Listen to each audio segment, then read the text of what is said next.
Good afternoon, YouTube viewers. Hi, how are you guys? So today, we're going to have some really good information on expat anxiety.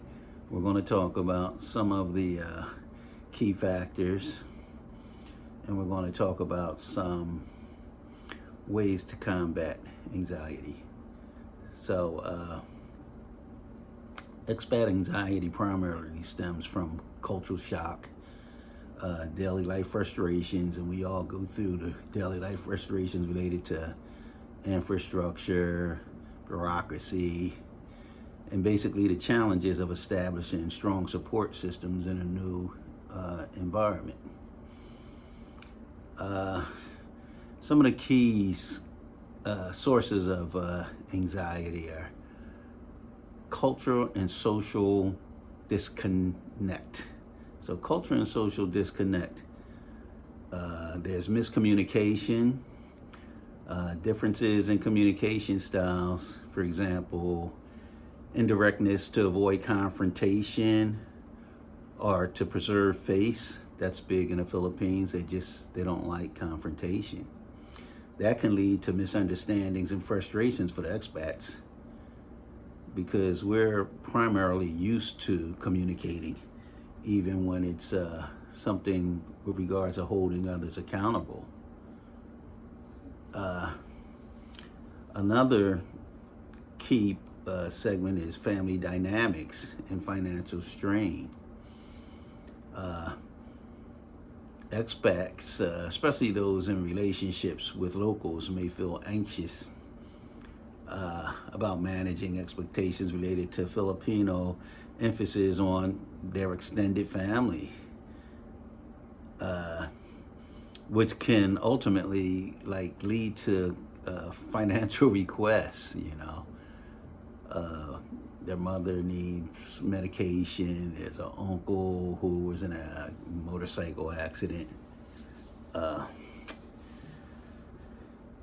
If they have children, there's going to be some financial requests surrounding that. The next one we're going to talk about is the mental health stigma.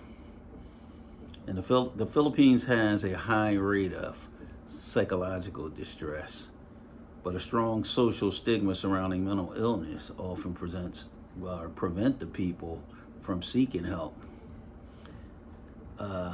This can lead to feelings of isolation and a lack of professional support options.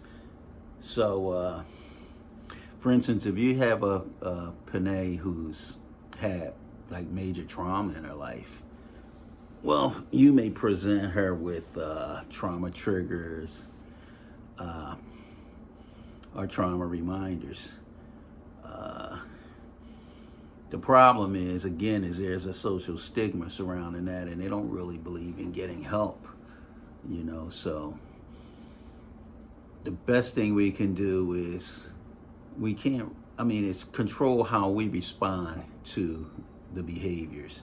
We have to try our best not to trigger,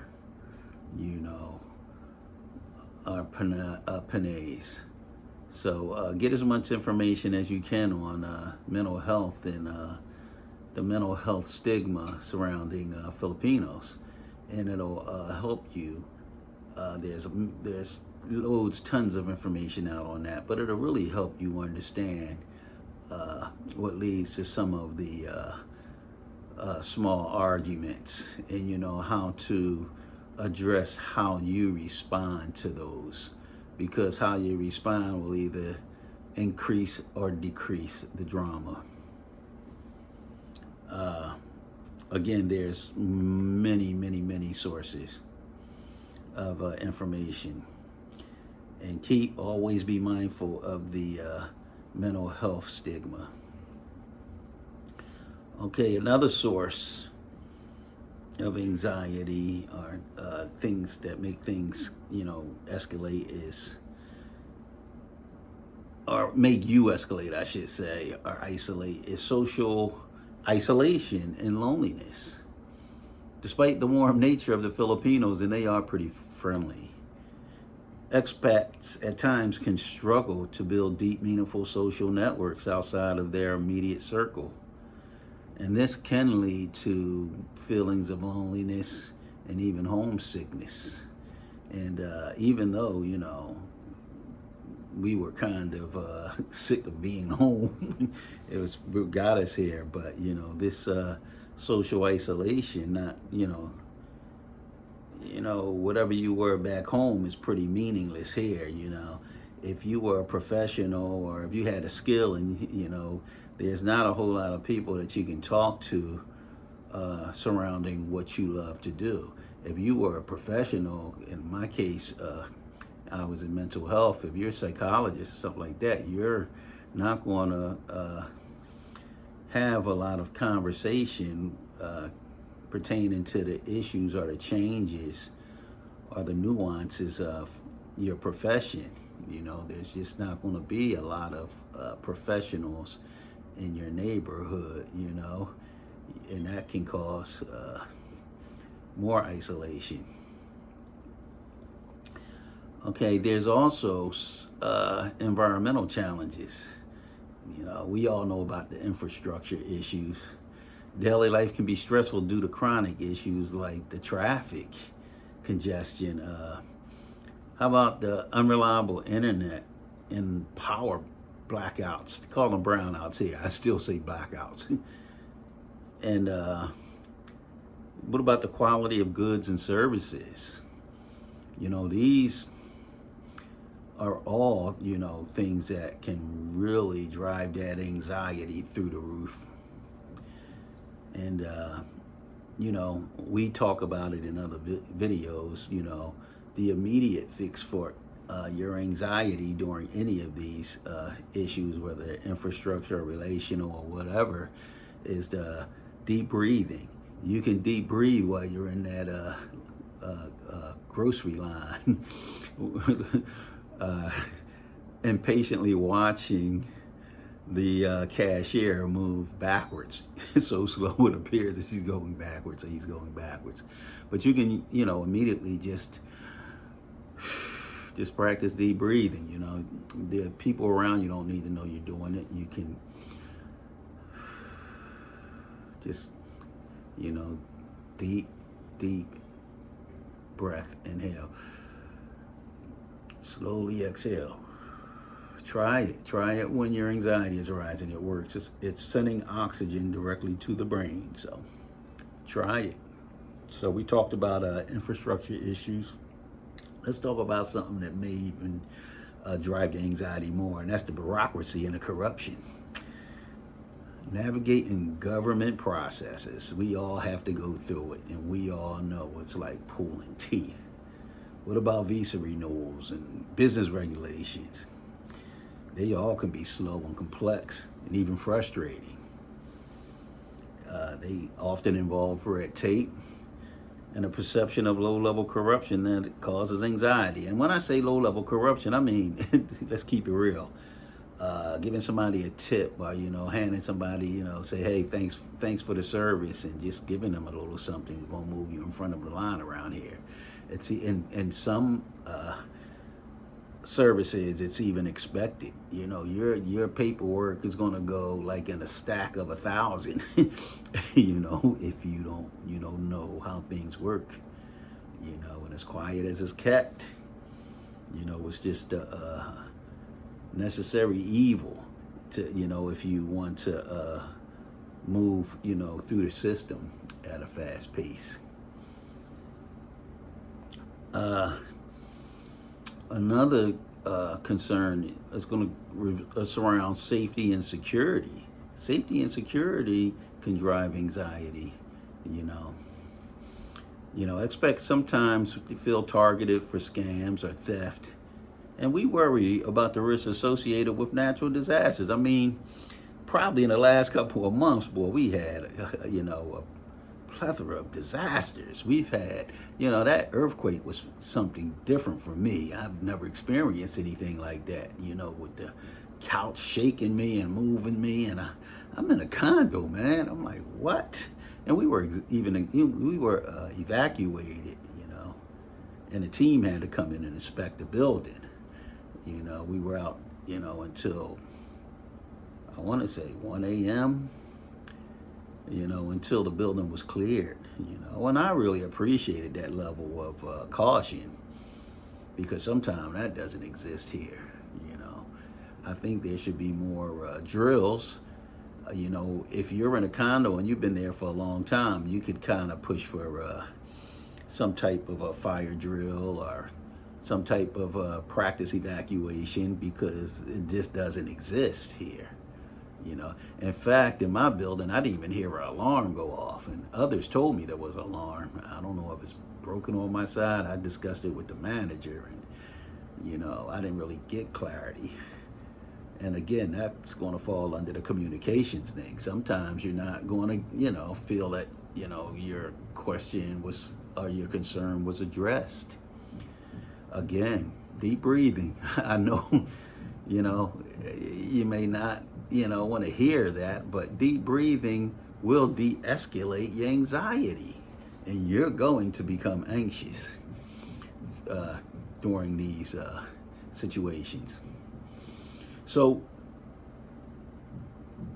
speaking of deep breathing or coping mechanisms, let's talk about some coping mechanisms.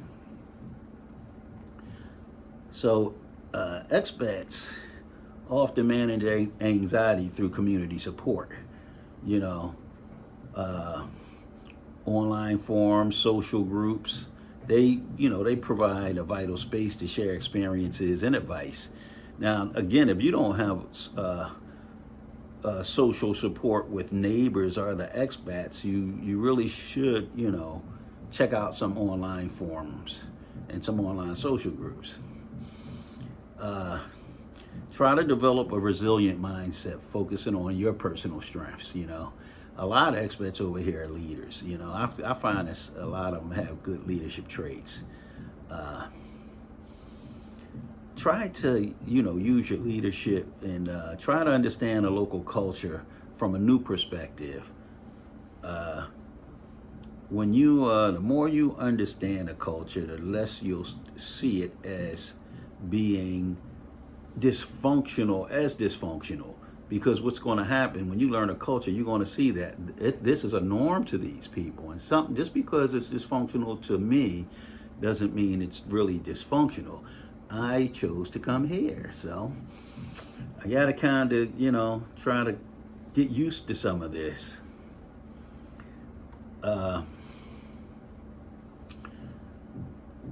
We all have our ups and downs, and we tend to talk more about the downs. I really don't know why. I even find myself doing that sometimes. But, you know, you find yourself here on an island and you talk about the earthquakes, but let's talk sometime about the great weather that we're having in middle November. We're going to have this great weather even in January, you know? So, just like, as I said, learn the culture, because culture, and appreciate some of the good. Cultural differences can sometimes present challenges for us in all areas of our life here. And again, the more we learn, the more we can kind of deal with it. Let's talk about social interactions. Things like indirect communication, because that happens a lot. You know, communication styles can vary. Some cultures prioritizing directness, that might be Americans, while others may use more indirect approaches to kind of maintain some type of harmony or whatever. Expats who are accustomed to very direct communication, me, might need to adjust to more subtle forms of expression. Me, I've been working on that. It's the truth. Just try it, you know, and I find that when I adjust to the more subtle forms of expression, and when I'm talking to people, I mean, it's already in my DNA to watch the nonverbal cues and read nonverbal cues. And it's very important because when you ask a Filipina, is she all right? She's going to say yes. But it's a lot of times she's not all right. And be careful of the nonverbals. And when you know that she's all right, try to encourage her to communicate what the issue is. Just try. And if that doesn't work, just, try to maintain harmony by not making it worse, Just try to be as pleasant as you can and see if you can get her to at least do something or say something that she wants to do or say. It's probably at that point not a good idea to come up with your own ideas. Let's do this or let's do that, or let's eat this or let's eat that. Just, let her have an hour or so of space and then see if you can kind of encourage her to take the driver's wheel, so to speak. Okay, back to the indirect communication. We just talked about, putting emphasis on harmony. Collectivist cultures often prioritize the well-being and harmony of the group. And the way you see that is, they like to cook a lot of food and, invite others. And, a popular saying is, let's eat. They share their food with others. And that promotes group harmony. Most of us expats, we're from more individual, we're like, we have individualized backgrounds. It takes time to understand the nuances of the Philippine dynamics. So, as I said earlier, just take the time to, learn the custom. And when I say learn it, it's not just reading it, it's really operationalizing it. Try to learn it and then practice it. Practice your responses. Practice your thoughts and feelings. If your thoughts and feelings are dysfunctional, try to make an adjustment, because we're going to try to emphasize on group harmony as well. We're visitors here. For all intents and purposes, we can live here forever, but we're still not Filipinos. Okay, another issue is differences in personal space and privacy. So the concepts of personal space and privacy can differ significantly, like huge between cultures. What one culture considers a private matter, another culture might view it as a topic for open discussion. Let's just say the expat might view something as private, and the Southeast Asian might, be accustomed to discussing that in front of everybody. So, just know that that's there, that pink elephant in the room exists. Don't make assumptions that, something's private when they're discussing it and like, wow, they're putting their business out. No, that's the culture, man. Understand culture. Here's a biggie. This will drive your anxiety through the roof. How about time and work ethic? Time and work ethic. Punctuality. We're taught that from our baby days on up to our school, to education, to the workplace, some military backgrounds. Attitude toward time and punctuality can vary widely too. I mean, to some it's like apples and oranges. Some cultures, we adhere strictly to schedules, and others may have a more flexible approach. Philippines, which expats, us, who value promptness, us, we might find that's going to take some getting used to. I know some expats been here 5-10 years and they still not used to it. They're not. I find it funny sometimes because, if you've been here that long, don't expect that culture to change.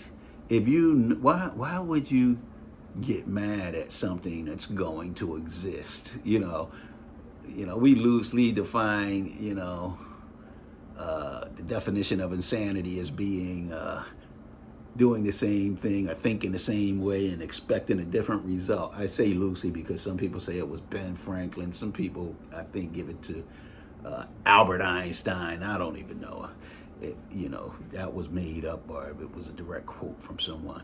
But if you've been here for a long time and you want somebody to meet you at 12 noon, you better tell them 2 p.m.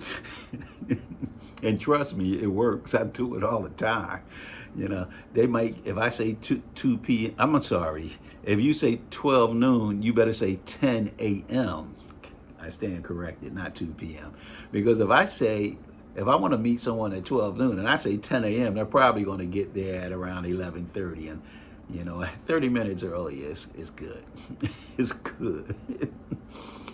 If I say meet me at 12, they'll probably be there at 1:15 or 1:30, sometimes later. So, there's a broad difference in how we look at time and work ethic. Work ethic, I'm going to talk just briefly on that.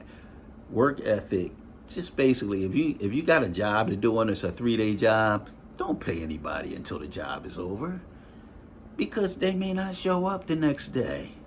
Now if you're building a house, that's different, but what you got to do if you're building a home or doing a big project is compartmentalize it. You have a certain task that needs to be completed within a 3-day window, and then you can pay them for that task after that job is inspected after that 3-day window. So if it's a 3-day job, you pay them at the end of the 3 days. If it's a 90-day job, a 3-month job, you can compartmentalize different areas of performance and pay them when each area is completed.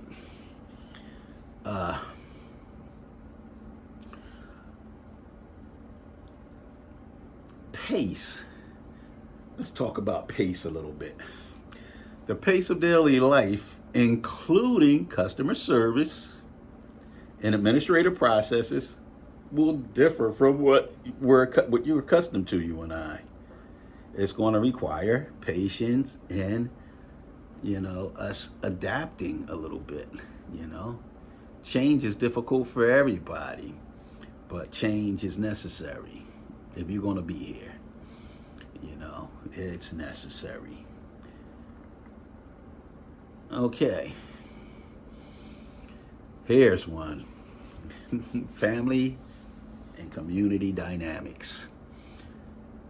Okay, we're talking about strong family ties and obligations. Obligations. So, these cultures place a strong emphasis on extended family. They have shared responsibilities and mutual support. So, be careful, red flag. Expats entering into relationships probably will encounter different expectations regarding family involvement and financial contributions. You have to, in the beginning, the first day of the relationship, firmly state your stance on that. Because if you don't, if you're one of those show-off type guys and you're being big time here and big time there and come on, bring the family and we're going to go ahead and do this and that, that's going to be the expectation. You have to, set the standard and set it early. Because those strong family ties and obligations aren't going to go away. They're not going to go away. This is very important. Okay, let's move on to integration into local society. While we're generally welcome, expats we may find that fully integrating into a new culture takes time and effort. And they might always be perceived to some extent as outsiders. I say this all the time. I don't care how long you've been here. You may be accepted by your immediate family here, but to most Filipinos, you're still an outsider. You know, in most cases, a welcome outsider. In a few cases, not so welcome. But, you know, keep that on the burner. Keep that on the back burner. It'll help you navigate. It'll keep things in perspective for you. Your expectations won't be so high all the time. So, okay, and lastly, we're going to talk about this briefly on general daily life differences. There's a bunch of nuances, but we're going to just touch on a little infrastructure and daily logistics.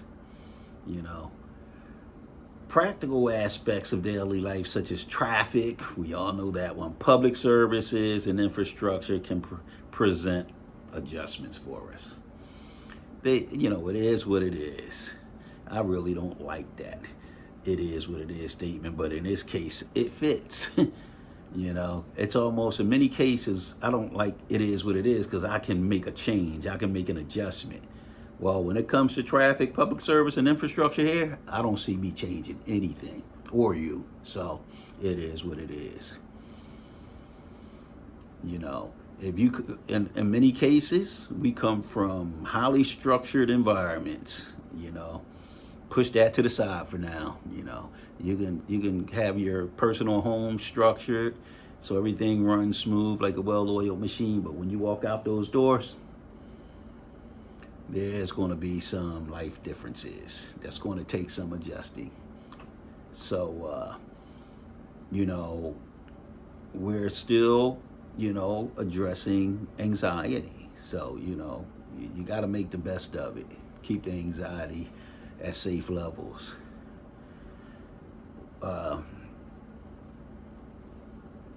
Daily life differences, we're talking about varying standards, you know, different standards. Sometimes we as expats may encounter different standards in areas such as healthcare, oh my goodness, environmental regulations and safety.